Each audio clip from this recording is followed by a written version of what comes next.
Hello, AP Psych. Hello. So, this is your first review lesson. So, I think what we're going to do, and tell me if this doesn't work, I'm going to go through all the previous PowerPoints that we've gone through since September. But this time, it's going to be emailed to, or actually sent through Google Classroom. And you'll hear my voice, and I'll talk you through it. And again, this should be a review, right? We've already gone through everything. Um, Unless I'm counting wrong, which is very possible. We have about 6 weeks until the exam. I don't know if they're going to postpone the date or if that's going to change. But if it's still on May 12th, we have about 6 weeks and we have 7 units. So about a unit a week. Some units are more important than others in terms of the percentage that it's going to appear on the exam. So I'm not going to do just a straight like week per unit. We'll move through as most appropriate. So I'm going to start recording our review today. I think what will work out best is if we do an FRQ and a multiple choice every week. The FRQ will be due on Wednesday, and the multiple choice will be due on Friday. Now, the AP exam is not going to have a multiple choice section. However, I think that the multiple choice will help you review the content. So the FRQ is the content plus the application. So the multiple choice helps you remember the content, and practicing the FRQ is important because that's what you'll be doing. All right, so again, this is what I think is going to work out for us. If it doesn't, you want to do something different, we'll see. But for right now, I'm going to go through every single PowerPoint we've gone through. And again, this is review, so hopefully you just have to listen to my voice and play it at your leisure. And today you don't have my co-teacher; he is taking a nap, so I apologize. Or maybe you're relieved that you don't hear the screaming weird noise in the background. But trust me, he'll be there.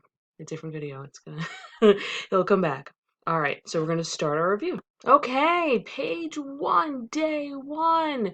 Welcome to psychology. All right, psychology. Oh no!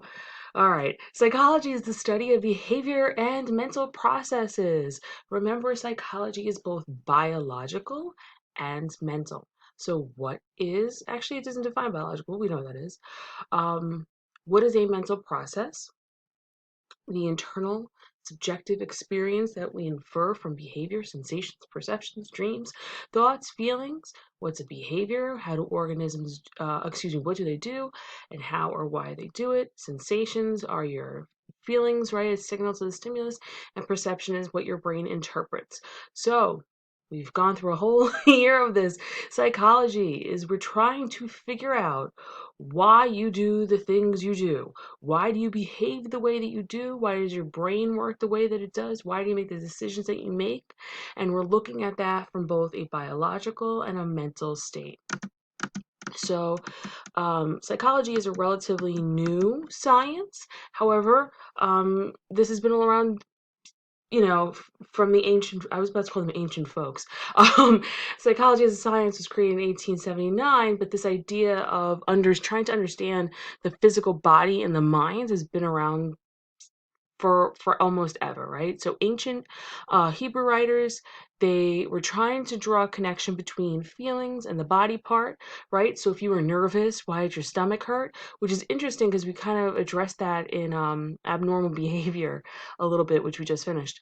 Ancient philosophers, Buddha, I think Buddha's come up as a question a couple of times, and that's the idea where he's looking at the influence of sensation and then the perception. So how does your senses change your mood? How does something impact how you perceive an event? So, for example, if you are in a good mood and you watch a comedy, you may laugh really hard. If you're in a bad mood and you watch a comedy, you're not laughing so much. So the idea of how your sensations and perceptions impact your ideas. Then we have Socrates and Plato, and they're the whole idea that you're born with innate knowledge, that you have things within you that need to be unlocked. That idea of nature, right? That you have that thing that that you are who you are, and through experiences is going to unlock that what's already there. Whereas Aristotle believes in the idea that you won't need to obtain knowledge and habits through experience, like that blank canvas kind of a thing. So early, these ancient philosophers are already talking about that idea of nature versus nurture, where do you have innate information, innate being, innate desires, or are you kind of like this blank slate? Um, right? So that's where we get that nature versus nurture. Nature, we know this, right? You're innately born with knowledge, and nurture is that everything is shaped by the environment. Um, as we went through the course, we've kind of seen that nature, in terms of you are who you are biologically, um, is what most folks lean towards. That mostly makes you up. But this debate has been around for forever, right? Um, so then we have Descartes, and then with the nature, and then Bacon and Locke for nurture. Again, there might be a question. Oh no, just kidding. There's no more multiple choice. But this is good to know. Again, that idea that maybe the FRQ is about nature versus nurture, and you can reference these guys as like some of the first folks to really talk about this. So Descartes talking about where he was funky. He dissected animals to find their spirits, and he found that they might command muscle movement. Okay, man. Where Bacon and Locke are more with the nurturers, right? So Bacon believed that we try to organize, make patterns, even of randomness, which we do find out later is partly how our brain works. When you see something that's unknown, you try to make a pattern to make it known to you. And then Locke, he's been brought up a few times. We associate Locke with the idea of blank slate. You know nothing. You are born with no information. You gather everything as you move through life. So now we have our structuralists, or structuralism. So psychology developed into a field under the science of Wundt. He believes in the reaction time of hearing versus the perception of sound. If you want to learn more about him, I don't know if you remember, we saw some videos, but people listening to music, and they could tell you that they heard music, but it took them a second to tell you, like if a sound came out of the machine, they heard a sound, but if the sound was like cat, they couldn't tell you that it said cat. It takes a second to perceive it. So this perplexed Wundt, he begins to explore the idea of that connection between sensation and perception with Hall and Hopkins. So Wundt starts a branch of psychology, the structuralism, finding the structural elements of the mind, right? That biology component. People reflect internally on their thoughts and their feelings after a stimuli, or a stimulus rather. After a stimulus. So what people think or feel when they smell a rose, when they smell rotten meat. And later on with our buddy Freud, we'll talk about this idea of if I smell something, it's going to elicit, or possibly elicit, a memory that I have, either good or bad, something that was lasting.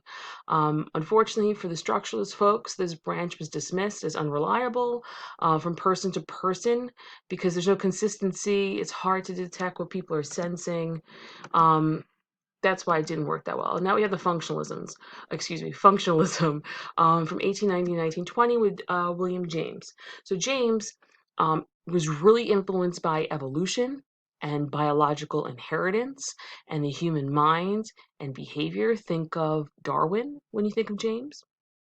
He believed that hearing, taste, touch, all of that stuff helped our ancestors, and that's why you have it, right? And that's why it was built up. He believed that consciousness to think about the past, enabling them to remember benefits, dangers, and plan for the future. So your ancestors were starving and hunting for food, so that's why you go to the store and stock up on groceries. That idea that you have that ancestral survival in you. And yes. So individuals survived and then passed the trait on to the generations. Um, Despite working with James, Mary Whiton Calkins was denied a PhD for being a woman, and the first PhD in psych wasn't given to until 1894 to Margaret Washburn. Okay, so functionalism, that idea that evolution and biological inheritance impacts who you are. Again, you are who you are, right? And then we got our buddy Freud. So Freud, the world of psychology was truly turned upside down by Sigmund Freud. Um, he treated a patient's mental illness by simply listening to the thoughts and problems of the patient. We just went through that as well, right? With that clinical psychology. A lot of folks are dealing with ailments due to trauma and, you know, things of that nature. So simply talking to someone can help them. He made that connection between the mind, the body, the experience, right? Your behavior, your thoughts, your perceptions are shaped from your past and the primitive instincts, that unconscious mind. So it's all those things working together. It's kind of taking the last few thoughts of psychology and melding all of them. So our unconscious mind's motives and desires are unknown to us, and they are constantly being repelled and blocked by our conscious social mind. So with some other terms that we learned, you are constantly being triggered by your id. You want to do this, your primitive instincts, but your super ego, your conscience, what's right to do in society is telling you, nah, don't do that. And then you have your id, your ego, that ultimately makes the decision, right? So right now you're in the grocery store and there's an 18 pack of toilet paper. It tells you to take it all. Super ego tells you to take what you need, and your ego makes that decision. So there's many holes in Freud's theory, and it reopens this nurture argument as well, with the idea that our minds and bodies have aspects that are beyond our awareness. Believe that is it? Yes. Okay. So class, I hope that was helpful. Notebook 1, done in the books. All right, let me know if you have any questions. And yeah, I hope everyone is well. Have a good night.